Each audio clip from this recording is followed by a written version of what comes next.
Hey everyone, welcome back to my YouTube. If this is your first time here, my name is Siobhan and I'm the founder of Fearfully and Wonderfully Made. I just wanted to highlight first that y'all, I'm at 90 subscribers and I'm just trying to make it to 100. It's crazy because I've been doing YouTube since last year. So January of 2018 is when I started my YouTube, and quite frankly, I still don't know what I'm doing, girl. Like, I don't know what I'm doing, but I'm learning and I'm enjoying just marking my progress and tracking my progress. I see growth every time I do a video. I'm getting a little more comfortable in front of the camera. Even though sometimes I can still be nervous because I feel like it's a level of just vulnerability and a part of myself that I'm not used to showing. It's still uncomfortable at times, but I'm learning to kind of just break that mode. But I'm just super excited because I'm almost at 100 subscribers, and even though that's not a lot to you, it's a lot to me. So I'm going to celebrate these small victories. So I would appreciate it if you like the videos, watch it, comment, subscribe, share my videos so people could come back and actually like watch them. You know, I used to get defeated and wonder why, like, okay, my channel is not growing the way I wanted to, but I look at it and I'm like, man, the people who watch my videos, they're the people who's supposed to be here, and everything will grow organically. I'm not one of those people that do gimmicks and try to like pay for subscribers and followers. Like, it's not that serious. So I'm really appreciative of the people who are just here and who watch the videos and who comment and who engage with me. It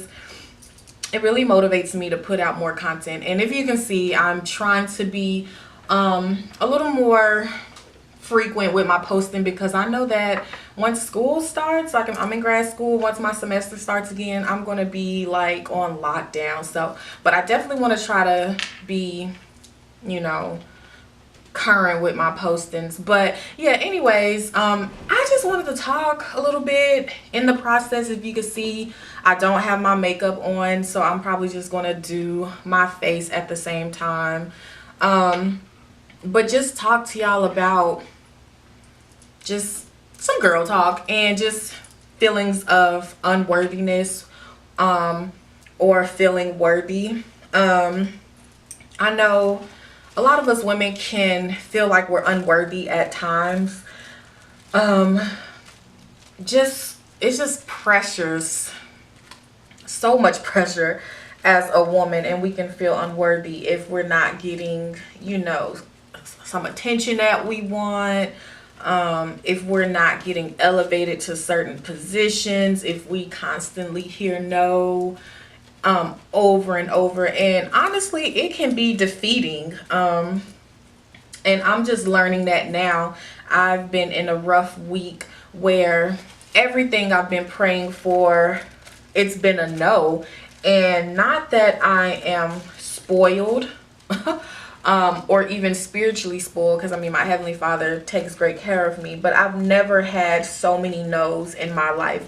And I'm not going to lie, yesterday I had a moment and I cried because it was so overwhelming. It was almost like every category of my life was a no, and I'm like, God, I'm not used to this. Like, I'm used to you opening a door somewhere, and usually whatever door He opens, it helps me focus on that yes. But when I don't have a yes anywhere, it is like very defeating. So I had a moment yesterday where I was just very sad, and I actually cried for about an hour, on and off, not straight, because that's a little tiring, but I cried for about an hour. And it's so funny because I thought of that meme that says, are you going to cry or are you going to boss up? And it was like, first of all, I'm gonna do both. And when I say that was literally my life, it was just like after my hour of on and off crying and just frustration, I was like, okay, it's time to boss up, get back online and do what you're supposed to do. Do your research, put yourself in this position, show that you have faith that God can do it, and watch Him open those doors. I have faith that God can do whatever He wants to do. He just wants us to be in position. And He also wants to see us have active faith.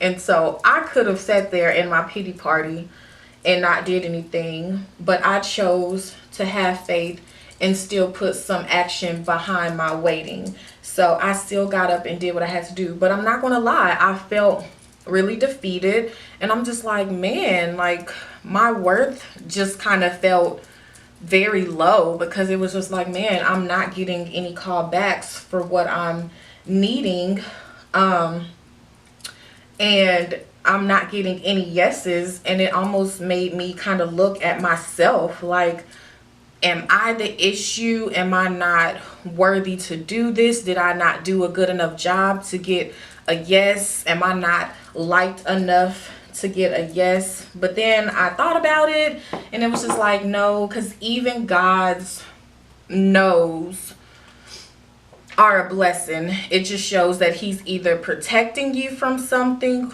or he has something better. And so I had to think about that. But just in terms of us and feeling unworthy, you know, we can feel unworthy when it comes to like men and dating. If you've been like hidden for so long, I know that's one of the things that I struggle with. I'm just like, man, God, I have been hidden. Like, I don't even have any prospects. I don't even have people that shows interest in me. Am I ugly? Nah, I ain't ugly. Because I know I'm not. But it's just like, okay, that one person that you do have for me, they gonna be bomb, because the way you've been making me wait, child, look. But I know sometimes that can play on our worthiness, and if we are worthy to, you know, receive someone special. I know sometimes we struggle with worth when it comes to social media.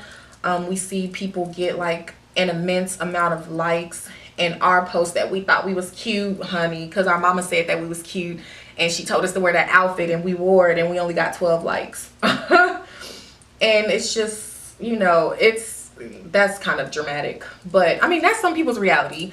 I am being dramatic, but I just feel like, you know, those 12 likes it doesn't equate to your worth. You know, I just feel like a lot of people, they chase after likes because they feel like they need validation from people, and they're so pretty on the outside, but they're broken on the inside. They're spiritually broken, and they're just damaged because all they have to account for is their looks. They have nothing else going for them but their looks. And so the person who's not getting as many likes as they want can feel unworthy. Like, you know, is there something wrong with me? Or I'm not popular enough. Nobody likes my picture. And they can take it to heart when it's really not that serious. It's just a picture.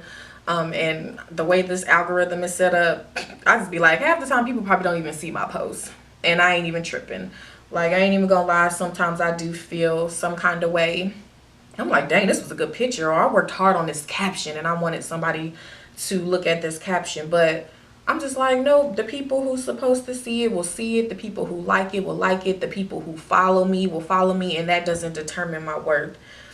But I just feel like we have to keep like our standards. You know, if you don't have standards, that's the quickest way to fall, is not having standards. You have to have some kind of standards and actually execute your standards. And what I mean with execute is like set them. Like, don't just make a list of some standards or some boundaries that you're going to have, and then when it's actually time to execute, you don't have them. Like, what did you write them for? Just to say that you wrote them? Just to say that you have them? Just to have them written on a piece of paper, but you're not using them? Like, it's time to use them, girl. It's time to use them. So just having standards and knowing what you will and won't tolerate. But a lot of people run from standards because they think that sometimes our standards can be too high, or it can be too much. But don't lower your standards because somebody thinks it's too much. It's probably just too much for them because they can't meet up to them. Let them rise up to your standards, not you lowering them. Like, I'm not saying have these crazy standards of he has to make 100K, or at this job I'm only going to do this and I'm too good to go get somebody's coffee. Like, I'm not saying that, but just having standards of I'm not going to have somebody talk to me this way and disrespect me. Standards of, no, I'm going to keep my clothes on when I take this picture. I don't have to take my clothes off to get some kind of likes. Just have some standards and stick to it, because you never know who's watching you. That's one of the things that I'm learning. Like, you never know who's watching and who is waiting for somebody with standards like yours to set like the tone, to set the tone of what standards and grace and elegance look like. So don't lower your standards. Don't, because it's not worth it. If you can see, I did like my foundation, concealer, and I put like some setting powder. I am not a makeup guru. I'm gonna say that now. One of my friends got me some Bare Mineral powder, and I don't even know if this is setting powder or if this is supposed to be like just powder foundation, but I like to set it under my eyes. So, and if you notice, I like to only keep like my foundation and my concealer right here. I don't like doing the full face for some reason. I just feel like if I hug somebody, I don't want it to transfer because I got makeup all on my neck. And I just don't like how it looks on me. Sometimes it can just look too much. I like to kind of keep it natural. So I like to just work with like my eye area and accentuate those features. So yeah, I just been doing everything here. I'm about to just throw on some blush, put on some highlight, and go about my day. Oh, and some eyeshadow. But I have a confession. I don't have a mirror. And I have literally just been using like my cell phone to watch myself put on my makeup. That's like a boss move. Like, who does that? Who can do makeup from a phone and not a mirror? Me. But anyways, but yeah, just setting a tone of what grace and elegance should be. And knowing that you are worthy, no matter what you look like, no matter what size you are, because beauty comes in all shapes, sizes, colors, nationalities, etc. Like, it's not just one standard of beauty. And I feel like that's what social media tries to make it out to be.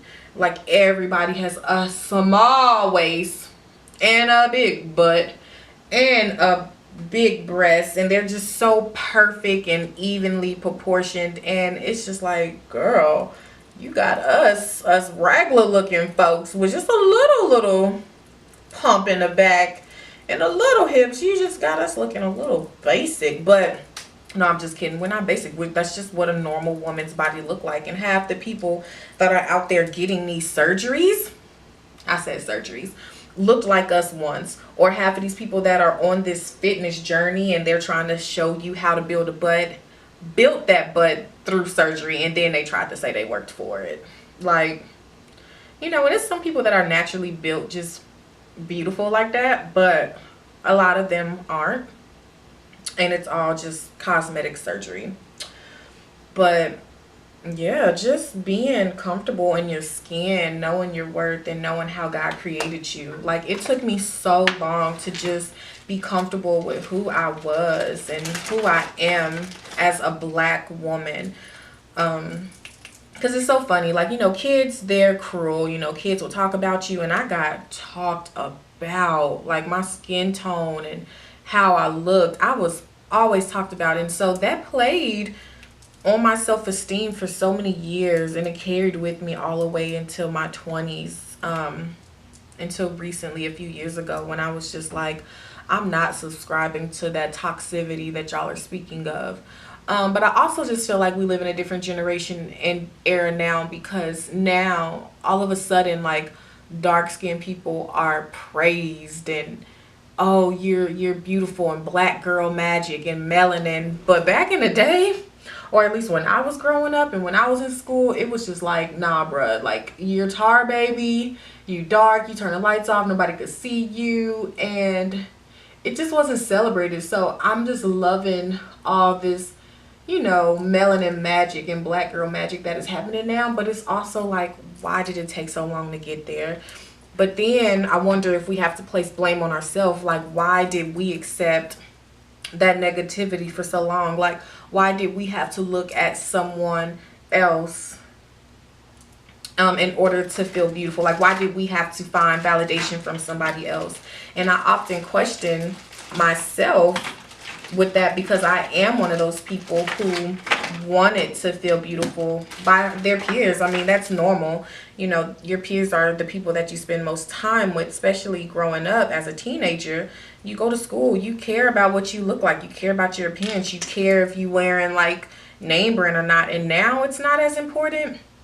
But you know, when you're that age, it's very important to you.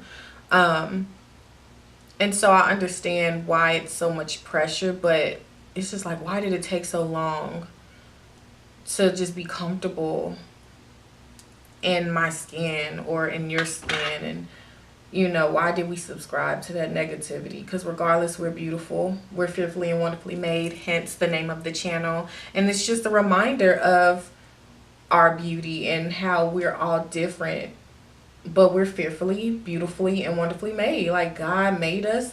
He made no mistakes. He made us perfectly. He made us exactly how he wanted us to be. He made us with quirks. He made us unique. He made us with different gifts, and he just wants us to play on those gifts and enhance them for his kingdom. So how dare us not like what, you know, what he did with us? So yes, just knowing your worth, setting standards, setting boundaries.